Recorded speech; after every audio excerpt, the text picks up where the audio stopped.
பண்ணணும். இந்த தேவையில்லாத மனஸ்தாபம்லாம் வேண்டாம் ராஜி. கதிர இனிமே கடை பக்கம்லாம் வர வேண்டாம்னு சொல்லு. ராஜி, இங்க என்ன பண்ணிட்டு இருக்க? அத்தை உன்னை உள்ள கூப்பிட்டாங்க. நான் வரேன்னு சொல்லுங்கக்கா. ராஜி, நீ ஒரு மாதிரியா இருக்க. நம்பிட்டேன். என்ன ராஜி கையெடு. பிரச்சனை பண்ணாம பேசாம இருக்கியா? நீ சும்மா இருக்க மாட்டேன். தேவலாம பண்ணிட்டு இருக்காமா?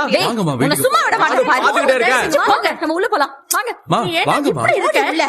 எங்கேயாவது வெளியே மாட்டவேல அப்ப பாத்துக்க. ராஜி,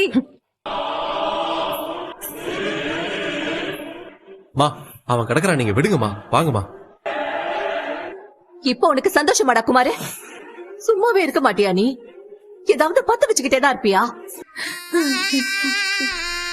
ரெண்டு குடும்பமும் நம்ம கடைக்கு வரப்போகுதுன்னு அம்புட்டு சந்தோஷப்பட்டேன். நான் கும்பிட்ட சாமியை வேண்டதுல கேட்டுடுச்சேன்னு